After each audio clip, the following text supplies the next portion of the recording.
Gente querida, que Deus abençoe o seu dia e que a coragem nunca falte para quem ainda acredita na verdade. Mas prestem atenção aqui, gente, parem tudo que vocês estão fazendo, porque esta notícia vai ficar como uma das maiores bombas no colo de Moraes. É isso mesmo. Confesso para vocês que quando eu vi eu não acreditei. Para quem achou que aquela participação de Paulo Figueiredo nos Estados Unidos não ia dar em nada, eu posso te garantir que você se enganou, viu? E muito.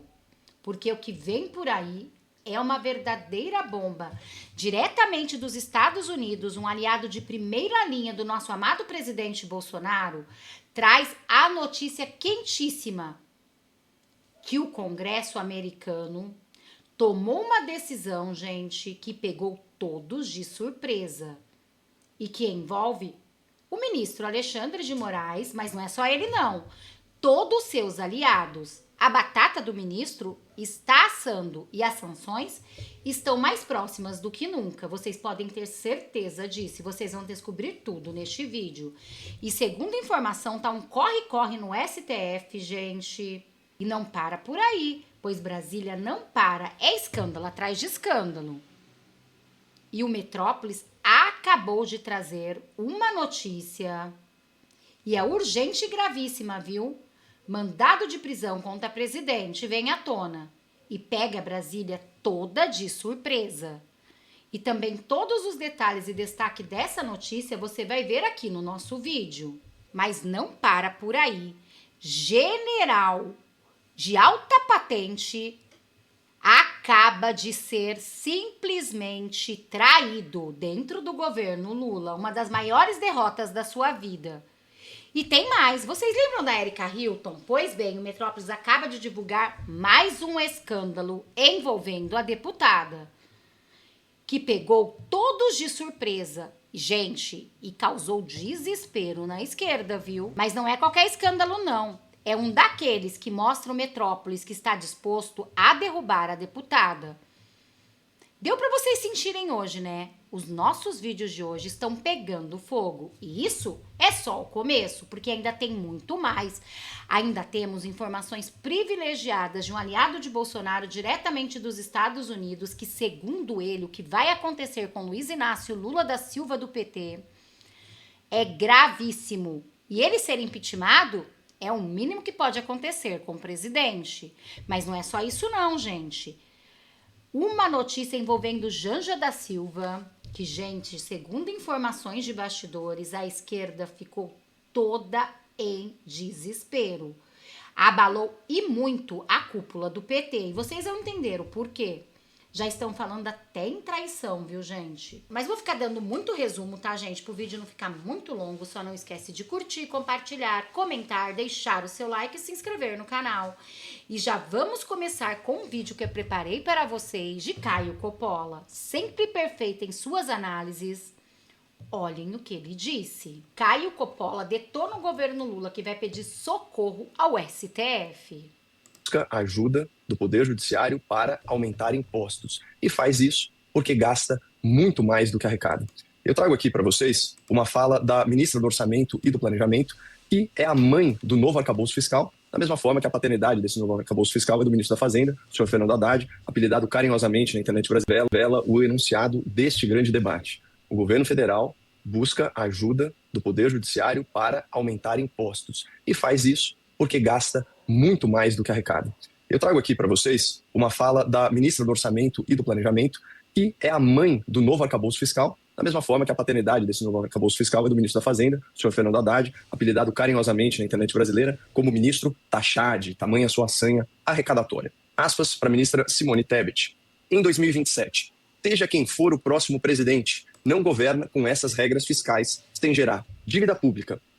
O enunciado deste grande debate. O governo federal busca ajuda do Poder Judiciário para aumentar impostos. E faz isso porque gasta muito mais do que arrecada.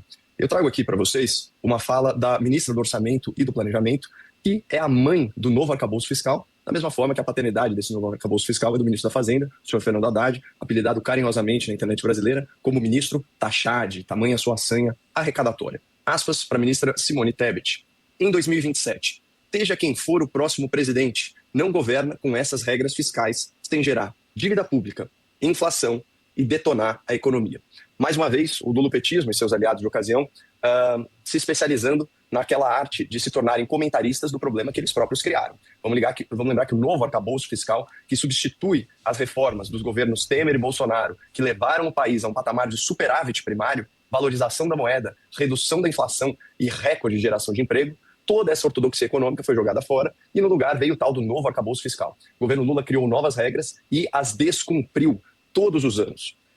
Vamos lá. Ao longo desses meses de governo, já estamos aí, né, já superando a marca de 2 anos e meio de governo, foram 30 medidas aproximadamente para aumento de arrecadação. Isso vai de suspensão de isenções, aumento de alíquotas, retornos de seguros obrigatórios e criação de novos impostos. 30 medidas para aumentar a arrecadação. Na verdade, olha que número assustador. Talvez o telespectador não conheça. Só no ano passado, em 2024, a arrecadação do governo federal aumentou 9,62% acima da inflação. É isso mesmo, uma arrecadação real, um aumento real de quase 10% na arrecadação. E aí fica aqui a pergunta à nossa prestigiosa audiência, se alguém aí detectou alguma melhora dos serviços públicos na ordem de 10%, em qualquer setor, qualquer um que seja. É evidente que não, isso tudo fica detido na máquina. Então, o inchaço público faz parte do DNA das propostas econômicas da esquerda para o país. Hoje em dia, no Brasil, né, a gente tem a carga tributária já representa 1/3 das riquezas geradas pelo país, ou seja, 1/3 do PIB é consumido por impostos. Mas quando a gente vai para a pessoa física, isso é ainda mais cruel, né? Então, o cidadão comum brasileiro, o trabalhador, ele paga, em média, uma carga tributária de 40,8% dos seus rendimentos. Aí são os impostos sobre o patrimônio, são os impostos sobre a renda, sobre o consumo. Ou seja, de tudo que ele gasta, ou melhor, de tudo que ele recebe, 40% fica com o governo. É praticamente um sócio aí, em termos de igualdade, com esse cidadão, né?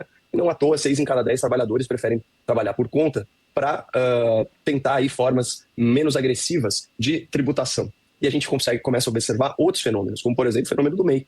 Então, há 10 anos atrás, você tinha só 5 milhões de pessoas como microempreendedores individuais. Hoje são 15 milhões. É todo mundo tentando fugir desse confisco promovido pelo governo brasileiro. Agora, vamos lá.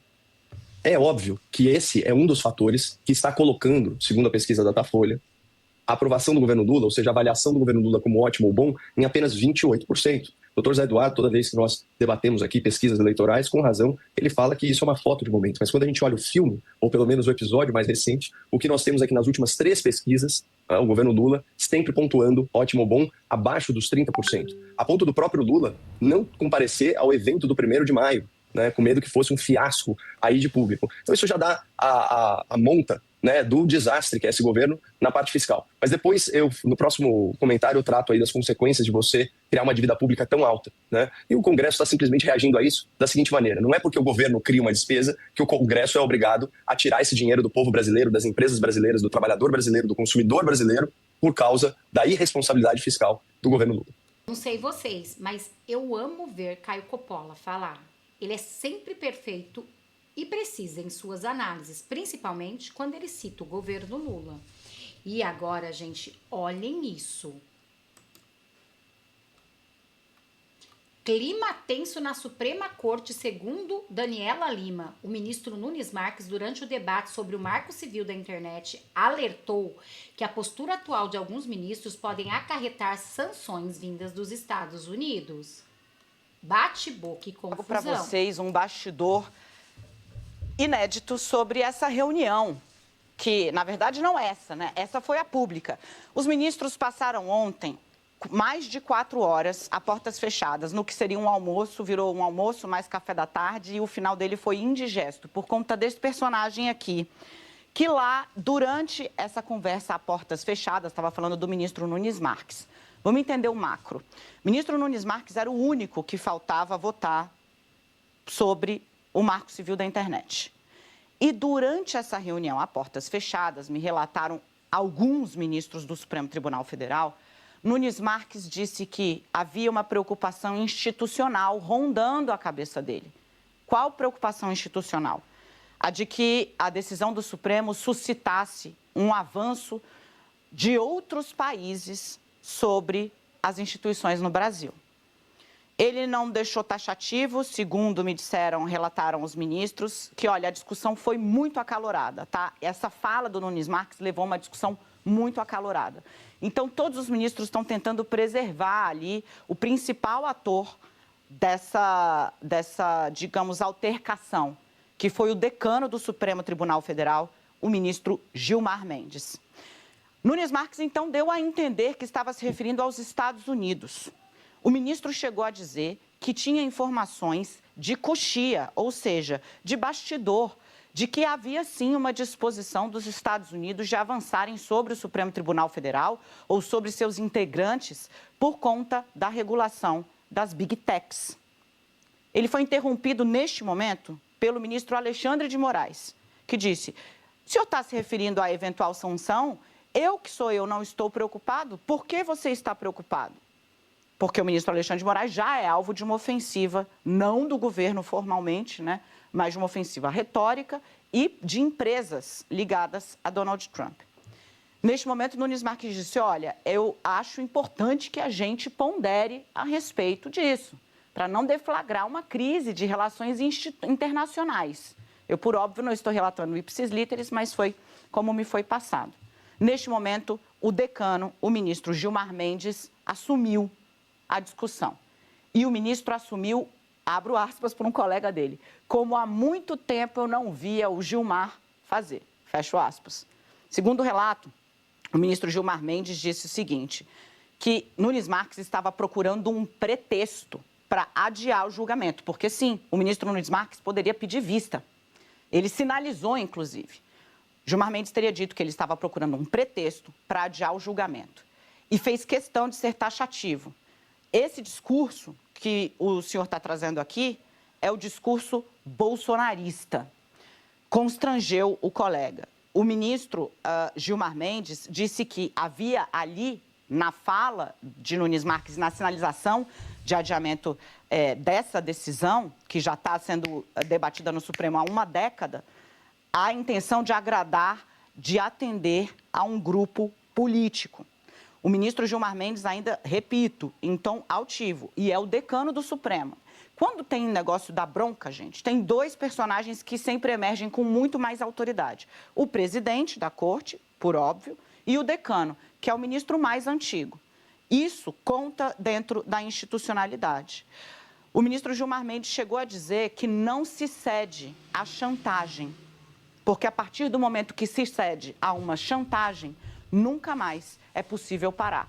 Dizendo o seguinte, se ameaçam, né, avançar e o Supremo recua, quem sai enfraquecido é o Supremo Tribunal Federal como instituição. Nesse momento, Nunes Marques recuou e falou, nesse caso, eu vou trazer o meu voto, peço meia hora para apresentar o meu voto e finalizamos o tema hoje, fico vencido. E acabou assim, como relatava o Felipe, 8-3. Mas teve bate-boca, discussão, altercação acalorada nos bastidores. Os ministros que por muito tempo, digo, está há 10 anos o caso lá, né? Muito tempo, trataram, debateram internamente, estavam já ali há horas tentando chegar a um meio termo, construir um texto de meio do caminho, celebraram a atuação, e eu conto a vocês assim, que os relatos que recebi foram de ministros orgulhosos pela defesa institucional que Gilmar Mendes fez, da autonomia do Supremo Tribunal Federal, de decidir sobre temas que dizem respeito ao país. Orgulhoso em calar o povo brasileiro, né, gente? Infelizmente é isso que estamos passando no Brasil. E agora, olhem isso. Vocês sabem qual é a estratégia por trás da farsa do processo da trama golpista? Vai saber agora, segundo Jeffrey Chiquini. Que o formato utilizado pela atual ditadura, porque tem gente que está pensando assim, que ditadura é essa que nós estamos vivendo no Brasil, que as pessoas estão tendo direito de defesa? É aí que está. Eles estão utilizando o processo criminal para silenciar opositores políticos, porque esse é o melhor formato das ditaduras modernas, porque você dá uma aparência de legitimidade à perseguição. Você não derrubou um avião, você não pendurou o teu opositor em praça pública, você não matou o teu opositor fisicamente, mas você dá uma aparência de legitimidade, nós estamos deixando ele ser defendido. Só que o que você tem como finalidade última silenciá-lo. Veja, não foi à toa esse showmício de receber a denúncia do Bolsonaro, esse showmício de ouvir os interrogatórios transmitindo no YouTube. Não é à toa que eles estão transmitindo essas fases de defesa em rede nacional. Por quê? Eles querem dar uma aparência de que é legítimo esse processo. Veja, não há uma ditadura no Brasil. Não são ditadores que estão punindo alguém. Não, é o poder judiciário. Há um processo legítimo que, ao final, vai condenar ou absolver pessoas após uma defesa. Vejam, Bolsonaro está sendo defendido. É teatro. É isso que a gente chama de jogo de cartas marcadas. Eles dão uma aparência de legitimidade, mas a sentença já está pronta. Isso acontece na Venezuela, em Nicarágua. Veja, na Venezuela, Marco, não tem preso político. Só tem preso por crime comum. Óbvio. É o novo formato. Veja, o crime que essas pessoas estão sendo presas são crimes comuns, não são crimes políticos. São crimes de atentado ao Estado Democrático. Está previsto no Código Penal. Só que todo o formato que esse processo está sendo conduzido deixa muito claro que a finalidade única é silenciar opositores políticos. E a melhor forma de silenciar Bolsonaro não é só torná-lo inelegível, é colocá-lo atrás das grades. Porque se você coloca o Bolsonaro atrás das grades, é muito mais eficaz do que simplesmente torná-lo ineficaz. Torná-lo inelegível. Porque o Bolsonaro, se for numa esquina tomar um café, ele junta multidões. Se ele apontar o dedo no próximo candidato, ele pode eleger o próximo candidato. Então você precisa jogar o Bolsonaro atrás das grades. Você mata 2 coelhos com uma porrada só. Você dá uma aparência de legitimidade, criando um processo fictício com direito de defesa, e você coloca o Bolsonaro atrás das grades, silenciando-o por definitivo. E aí o que a Ju disse é perfeito, é exatamente isso. Por que eles querem censurar as redes? As pessoas devem se perguntar, tá, qual o sentido deles censurar as redes? Censurar as redes é porque daí eles têm o controle da informação. Então, se eles prendem Bolsonaro, o povo não tem como gritar. Porque o único local de fala hoje da população é através da rede social livre. Então, prender Bolsonaro é silenciar a direita por inteiro, torna Bolsonaro inelegível para sempre, e você tira o único canal que os seguidores do Bolsonaro e a direita tem para se comunicar, que é a rede social. Então, veja, isso é um golpe muito bem estruturado e eles estão seguindo a cartilha que eles traçaram desde início de 2023. E você, gente, concorda com Jeffrey Chikini? Deixa aqui nos comentários que eu quero saber. E agora, olhem esta notícia diretamente dos Estados Unidos. Isso sim pode trazer grandes consequências para Lula. Pode-se dizer que ele está vivendo dos seus piores momentos. Alan dos Santos, aliado de Bolsonaro, acaba de revelar que Lula pode se complicar muito. Sabe sobre o quê? A delação de Hugo Carvalhal. Olhem isso. Essa acusação aqui é porque é esse cartel que enviava cocaína para os Estados Unidos. Existem evidências de que as Farc financiaram campanhas de políticos de esquerda na América Latina. Entre os beneficiários, mencionou-se Lula da Silva. A rota deles é Irã, China, Paris, na França. Daí você começa a entender o interesse do Emmanuel Macron na Amazônia. O que será que tem nesses aviões? Que nego mete sigilo, não pode saber quem viajou, o que se transportou nesses aviões. Hugo Carvalhal, que informações você traz? Se a produção puder colocar aquele link do segundo PDF, né? Inclusive, mérito aí da Haline, que mandou do próprio site do governo americano, né? Da justiça americana. Essa é a acusação, tá, pessoal? Essa daí é uma das acusações. Vocês podem ler, coloca a tela inteira e vai descendo, produção, até aparecer ali as imagens, né? Nós temos imagens e depois eu vou querer que a produção coloque um Command F ali, procurar Brasil. Brasil é mencionado nessa acusação Lacombe e Max. Esse aí é o Adel El Zabayar, que era a pessoa com quem o Carvalhal e o Hugo Chávez faziam ponte com o Hezbollah. Vou só conferir que se não é Hezbollah ou Hamas. Mas é um dos grupos terroristas, né? O Adel El Zabayá, ele era ex-deputado da Assembleia Nacional da Venezuela, né, de origem sírio-libanesa, e era membro também do Cartel de los Soles. E ele tinha, então, esse papel diplomático e militar, ligando diretamente Carvajal, Maduro e Diosdado Cabello com os grupos terroristas. Então, você imagina, um deputado, membro da Assembleia Legislativa da Venezuela, que fazia essa ponte. Essa acusação aqui é porque é esse cartel que enviava cocaína para os Estados Unidos. Um dos, né? Que enviava cocaína para os Estados Unidos. Pode mostrar mais fotos aí, produção. Coloca bem em tela inteira para o pessoal poder ver, que aqui nós não estamos fazendo matéria e notícia baseando-nos na Reuters ou em algum outro site, ou Infobae. Tem vários sites que estão comentando. Aqui eu faço questão de mostrar para vocês. Olha aí como era a vida desse deputado, né, desse narco ditador junto ao lado do Maduro ali, né? Maduro, Hugo Chávez. E se vocês colocarem depois aí, produção, o Command F ou então algum comando de pesquisa, você vai ver que o Brasil é mencionado nisso aí. Então eles importavam a cocaína que vinha da Colômbia, passava ali pela Venezuela e vinha direto para os Estados Unidos. Só que ele, além da droga, ele recrutava terroristas. Então eu achei que era só o Hezbollah, né, ou só o Hamas, na verdade são os dois. Hezbollah e Hamas. Aí, olha bem o que está ali. Você consegue ler, Max? Porque para mim ainda está bem distante o que diz ali acerca do Zabayá, né, que é o... É o Hezbollah? Olha ali, ó. Ele diz... Ele também tem uma conduta de ataques assassinos na América Latina... Do Sul. América do Sul. América do Sul, focado em... Na tríplice fronteira da Argentina, Paraguai e Brasil.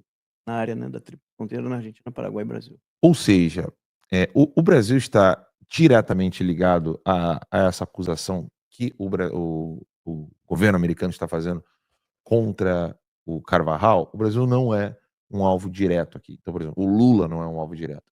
O que a gente sabe do Carvajal em relação ao Lula? E isso está lá no nosso site, revistatimeline.com. Se eu não me engano, a produção já colocou o meu artigo lá no site. O Carvajal, tentando se livrar das penas ou tentando evitar a extradição, abriu o jogo, abriu a boca, colocando mais pessoas no bojo dos atos criminosos que ele cometia. Vamos lembrar aqui, né? A acusação que está sendo feita não é só que ele era um membro de narcotráfico. Ele era membro de um cartel de narcotráfico e esse cartel, que ele fazia parte, recrutava pessoas, ou seja, os parceiros dele, né, com esse caso desse deputado aí, eles recrutavam pessoas para o Hamas e para o Hezbollah. Então, o dinheiro da cocaína, ela servia tanto para financiar o terrorismo, como financiar campanhas eleitorais. E quem diz isso não sou eu. Agora, desce ali, produção, mostra rapidinho ali o que o jornal espanhol disse acerca do que o Carvajal falou para a justiça espanhola. Infelizmente, é muito difícil encontrar o que o Carvajal está falando. Por exemplo, na justiça espanhola, a única fonte que nós temos é essa daqui. Coloca Eu li hoje, de novo, vamos lá. Vários jornais, vários portais de notícias, não há uma linha sobre o Carvajal hoje. Silêncio total, né? Não. Absurdo. E eles estavam também envolvidos em tráfico de armas, né? Contrabando de armas também. Contrabando de armas. Entrava no pacote também. E aí, o Leonardo Coutinho conta isso muito no livro dele, o Hugo Chávez, o Espectro. E aí, isso aqui é o que nós temos, tá? Opa, do lado de cá, né? Existem evidências de que Farc... Coloca a tela inteira para poder ler, desculpa, produção, mas aqui realmente eu não consigo. Obrigado. Existem evidências de que as Farc financiaram campanhas de políticos de esquerda na América Latina. Entre os beneficiários, mencionou-se Lula da Silva. Esse é o jornal OK Diário, da Espanha, que publicou isso em setembro de 2021. Essa aspas aí é do Carvajal. Ele fez essa delação tentando minimizar a situação dele, as penas, né? E fazendo com que ele não fosse extraditado para os Estados Unidos. Então ele tentou, ele fez de tudo. Ele ficou anos na Espanha, anos, para tentar se livrar dessa extradição que ocorreu na Espanha para os Estados Unidos. E agora, olhem esta notícia. Imprensa internacional atribui impopularidade de Lula às declarações de Janja. É isso mesmo? Viagens da primeira-dama repercutem pelo mundo. Parece que o Brasil é governado por um casal, disse o pesquisador em ciência política da Universidade de Lisboa, Beatriz Rey, agência de notícias. Associated Press, apesar de não ter cargo oficial, a primeira-dama Rosângela da Silva Janja continua a exercer protagonismo no governo de seu marido, o presidente Luiz Inácio Lula da Silva.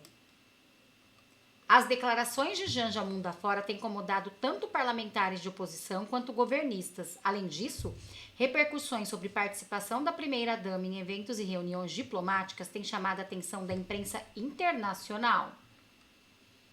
Por exemplo, lembrou o episódio que Janja insultou o empresário Elon Musk durante o evento do G20. Na ocasião, um som de buzina de navio soou ao fundo da sequência. A mulher de Lula disse, aspas, não tenho medo de você, inclusive... Thank you, Elon Musk, fecham aspas, fala de Janja. A expressão pode receber a seguinte tradução, aspas, não vou ler pra, né, gente, vocês sabem o que significa, né, vamos baixar o nível, não. Apesar das críticas, Lula tem defendido a primeira-dama, o presidente disse que Janja vai continuar fazendo o que gosta. Olhem isso, gente. Há quem diga que Janja está atrapalhando, é por isso que Lula está nessa situação, mas a gente sabe que não, né? E agora vejam isso. O presidente da Rússia, Vladimir Putin, não vai comparecer presencialmente à cúpula do BRICS, que acontecerá na próxima semana no Rio de Janeiro. A decisão foi anunciada nesta quarta-feira por Yuri Ushakov, o assessor político externo de Kremlin, que atribuiu a ausência à falta de clareza do governo brasileiro quanto ao cumprimento no mandato de prisão expedido pelo Tribunal Penal Internacional. Aspas. O governo brasileiro não conseguiu se posicionar de forma clara que permitisse a participação do nosso presidente na reunião, fecham aspas, afirmou ele. Entretanto, o líder russo deve participar do encontro por videoconferência e a delegação russa será liderada presencialmente pelo chanceler Sergei Lavrov. Aqui, gente, Kremlin, Putin não irá na cúpula do BRICS devido a mandado de prisão. Urgente, presidente da Comissão de Direitos Humanos do Congresso pede a Rubio sanções urgentes contra Moraes. O congressista Christopher Smith, presidente da Comissão de Direitos Humanos do Congresso dos Estados Unidos, enviou uma dura carta ao secretário de Estado Marco Rubio, pedindo a imposição urgente de sanções contra o ministro Alexandre de Moraes do STF. Gente, como vocês podem ver, a situação está ficando complicada. Mas agora, olhem que situação mais complicada ainda é de Érica Hilton. Mas antes eu quero mostrar para vocês um vídeo do nosso amado Sebastião Coelho, futuro senador da República, revelando sobre um militar de alta patente e o que fizeram com ele no governo Lula. Olhem isso. Urgente, Dr. Sebastião Coelho anuncia que o general Dutra, que enganou presos do 8 de janeiro dizendo que iria para casa, não é promovido e vai para a reserva. Olá pessoal, tudo bem com vocês?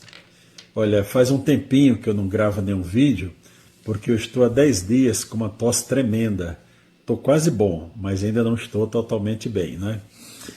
Mas hoje eu acabei de ler, agora são quase 11 da noite, acabei de ler uma notícia maravilhosa. É a mão de Deus e a justiça divina começando a acontecer. Vocês lembram daquele general Dutra? Ele comandava Brasília quando teve o 8 de janeiro. Ele, quando foi depor, ele confessou que enganou as pessoas de que elas iam para casa e levou-as para a prisão. Também ele disse que informou ao presidente Lula, presidente, todos serão presos. Lembram disso? Pois bem, esse cidadão, ele é um general de 3 estrelas. Só tem um posto a mais no exército que é de 4 estrelas. E eu acabei de ler a notícia maravilhosa de que ele foi deixado para trás. Claro que ele tem a expectativa do favor que prestou para o Lula, né, de ser promovido a 4 estrelas para integrar o alto comando do exército, que é quem decide tudo a respeito da força terrestre. Graças a Deus. Isso é justiça. General Dutra, o senhor está pagando pelo que o senhor fez contra aquele povo inocente. Não será promovido a general de 4 estrelas. Ele é da turma de 87 e 2 mais novos, da turma de 88, serão promovidos e ele automaticamente vai para a reserva, vai para casa, para o ostracismo, para pensar no mal que ele fez. E que isso sirva de exemplo para tantos outros que estão praticando injustiça e que estão praticando o mal em nosso país. Todos eles pagarão e começarão a pagar aqui em vida. Temos a justiça divina, mas eles começarão todos a pagar aqui nesta existência.